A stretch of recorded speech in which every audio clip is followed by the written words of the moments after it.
রাধে রাধে বন্ধুরা, তোমরা সবাই কেমন আছো? আশা করি ভালোই আছো। আমি আয়া পড়ছি আবার আমার ছোট্ট একটা পেজে, ছোট্ট একটা ব্লগ নিয়ে, ছোট্ট সংসারের গল্প লইয়া। এদিকে দেখো সকালবেলা কিন্তু ওইটা গড়টর মুছ ঝালাইছি, আর গড়টর মুছার পরে কিন্তু অনেকটি কাপড়ও পড়ছে, এটিও কিন্তু আজকে ধুয়ালাম। আর দেখো কত রোদ্র উঠছে। আর সত্যি কথা কিতা জানো, আমার কিন্তু অনেকটাই বই লাগে। বই কিতা লাগে জানো, এই যে রৌদ্র গরম, মানে বৃষ্টিরও আমি এত ভয় পাই না, ঠান্ডারও আমি ভয় পাই। অতিরিক্ত ঠান্ডা, যেমন পৌষ মাসে ঠান্ডারও অতিরিক্ত পরে আমি এটারও কিন্তু অনেকটাই ভয় পাই, যে গরমের পরে কিন্তু আবার ঠান্ডাটাও আইতাছে। এত ঠান্ডার মধ্যেও কিন্তু আমি কোনো কাজ করতে পারি না। ঠান্ডা আর অতিরিক্ত গরম, অতিরিক্ত ঠান্ডা আমার দুটোই ভয় লাগে। হালকা পাতলা রইলে ঠিক আছে, আর এখন দেখছে এত রৌদ্র যে উড়ে, এটার কোনো মানে হয়? যেটার দরকার নাই ভগবানের, এটারে এই সময়ে, এটারে এই সময়, মানে গরমের সময় রৌদ্র দিয়ে রাখে, আর শীতের সময় রৌদ্র থাকেই না। মানে বুঝি না ভগবানের লীলা, কোনো কিছু বোঝার মতো না আমার। তো যাই হোক, দেহ রৌদ্র তো উঠে গেছে গা, আর ওখানে কিন্তু সকাল সকালে তো কাজও করতাম পারি না, সকালবেলা উঠতাম পারি না। শরীরটাও বেশি ভালো যাইতেছে না, মাথাটা ঘোরা, শরীরটা জানি কেমন করে, মাথার অর্ধেক সাইড লয়ে ব্যথা করে, জানি না কি কারণে, কি প্রেশার থেকেই না কি তা, হাঁটতেও পারি না ভালো করে। অনেকটাই কষ্ট হইতেছে কাজ করতে, যতটুকুই পারি করি, আর না পারলে তো না ওই করি, বিছনাতেই শুয়ে থাকি।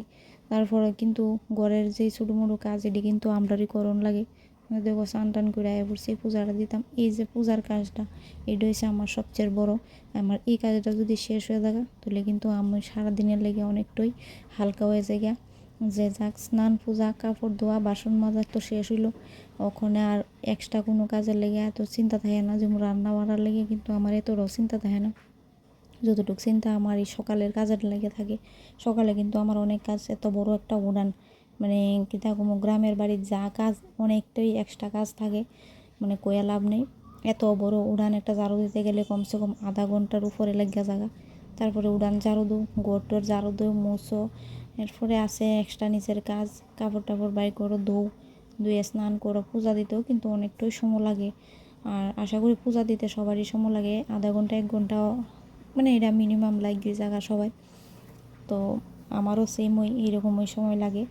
তো লাগলো কিতা করুন, কিন্তু সকাল সকাল যদি পূজাটা না দেওয়াও, দুপুরবেলা কিন্তু আমার পূজার মন একদমই বনা, জানি না কেড়ে পূজার মধ্যে মন বনা। আর এই পূজা দিয়েও আমার মনে হয় কোনো লাভ নাই। সকালে যদি পূজা না দিতে পারো, 9টা 10টার মধ্যে যদি পূজা না দিতে পারো, তাহলে কিন্তু ভাল লাগে না। তো আমারও ওই মনে হয় একদম ভাল লাগে না। তো দেখো কাজ টাজ কিন্তু সারে লাইতেছি, মোটামুটি কাজ শেষ। মানে রয়েছে শুধু রান্না।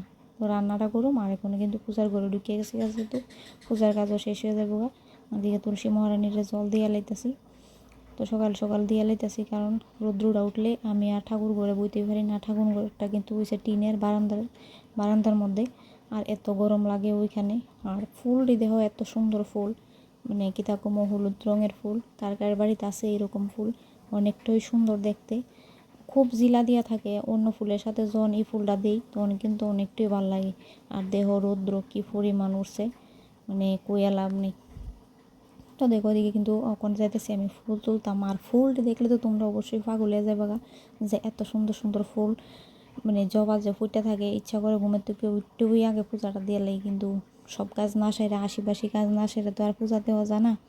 তো এদিকে সব কাজ টাজ কিন্তু সারছি, সাইরা স্নান করছি, পূজার লেগে ফুল উড়াইতেছি। আর যত ফুল উড়াই, মানে কিতা কমু, ইচ্ছই করে যে মানে ফুল উড়াই, আসন কিন্তু বইরা জায়গা ফুলে। তো আও মনে করবে যে ফুল উড়াই, লাল ফুল জবা তো তোমরা দেখাইতাম পারছি না, যে এত পরিমাণ ফুল ফুটছে। 2টা গাছের মধ্যে 20-30-16টা ফুল হয়েছে আজকে। আর এদিকে তো এদিকে একটা ছোটো ছোটো গোলাপি কালার ফুল, মানে আমার বাড়ির জবা আছে অনেক ধরনের, প্রায় 12-13 জাতের ফুল হয়ে যাবো। তো আমি কিন্তু আগে ফুল গাছ লাগাইছি, তারপরে আসন বুয়াইছি, যে পূজা দেওয়ানের লেগে।